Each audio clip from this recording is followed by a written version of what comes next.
श्री गणेशाय नमः। श्री सरस्वत्यै नमः। श्री दुर्गायै नमः। श्री गुरुचरणकमलेभ्यो नमः। गजाननं भूतगणाधिसेवितं कपित्थजम्बूफलचारुभक्षणम् उमासुतं शोकविनाशकारकं नमामि विघ्नेश्वरपादपङ्कजम्। जयन्ती मंगला काली भद्रकाली कपालिनी दुर्गा क्षमा शिवा दात्री स्वाहा शोधा नमस्तुते। जय तुम देवी चामुंडे जय भूतार्तिहारिणी जय सर्वगते देवी कालरात्रि नमस्तुते। गुरुर्ब्रह्मा गुरुर्विष्णु गुरुर्देवो महेश्वरः गुरु साक्षात् परब्रह्म तस्मै श्री गुरवे नमः। दुर्गा सप्तशती अथ सप्तमोऽध्याय चण्डमुण्डका वध अथ ध्यानम्। ध्यायेयं रत्नपीठे सुखकलपठितं शृण्वन्तीं श्यामलाङ्गीं न्यस्तैकाङ्ग्रीं सरोजे शशिकलधरां वल्लकीं वादयन्तीं कल्हाराबद्धमालां नियमितविलसा चोलिकां रक्तवस्त्रां मातङ्गीं शङ्खपात्रं मधुरमधुमदां चित्रकोद्भासिभालाम्।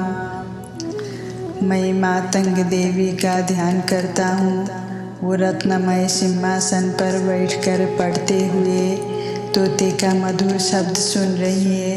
उनके शरीर का वर्ण श्याम है। वो अपना एक पैर कमल पर रखे हुए और मस्तक पर अर्धचंद्र धारण करती है तथा कलार पुष्पों की माला धारण किए वीणा बजाती है। उनके अंग में कसी हुई चोली शोभा पा रही है। वो लाल रंग की साड़ी पहने हाथ में शंखमय पात्र लिए हुए हैं। उनके बदन पर मधु का हल्का हल्का प्रभाव जान पड़ता है और ललाट में बेंदी शोभा दे रही है। ऋषि कहते हैं तदंतर शुंभ की आज्ञा पाकर वो चंड मुंड आदि दैत्य चतुरंगिणी सेना के साथ अस्त्र शस्त्रों से सुसज्जित हो चल दिए। फिर गिरिराज हिमालय के सुवर्णमय ऊंचे शिखर पर पहुंचकर उन्होंने सिंह पर बैठी देवी को देखा। वो मंद मंद मुस्कुरा रही थी। उन्हें देखकर दैत्य लोग तत्परता से पकड़ने का उद्योग करने लगे। किसी ने धनुष तान लिया, किसी ने तलवार संभाली और कुछ लोग देवी के पास आकर खड़े हो गए। तब अंबिका ने उन शत्रुओं के प्रति बड़ा क्रोध किया।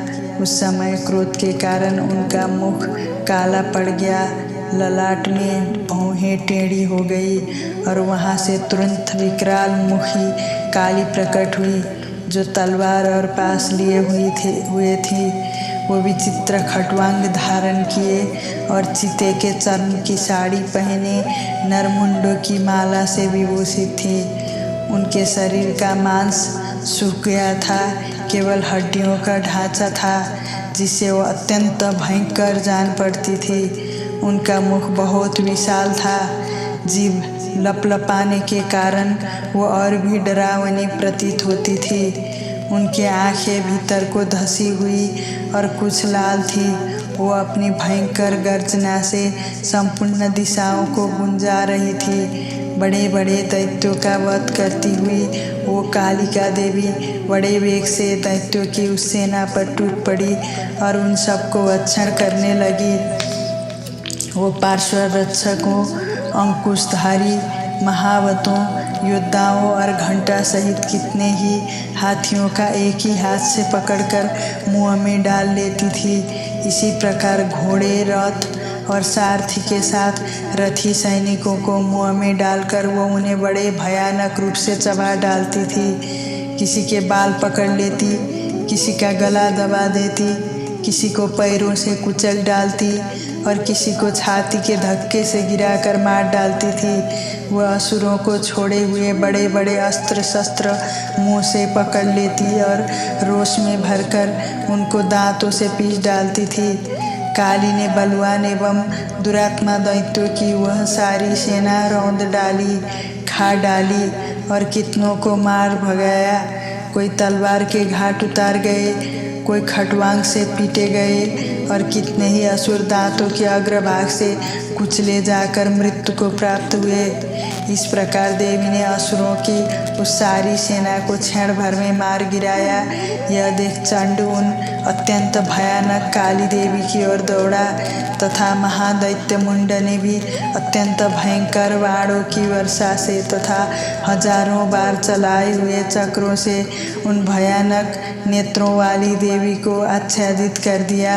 वह अनेकों चक्र देवी के मुख में समाते हुए ऐसे जान पड़े मानो सूर्य की बहुतरे मंडल बादलों के उदर में प्रवेश कर रहे हो।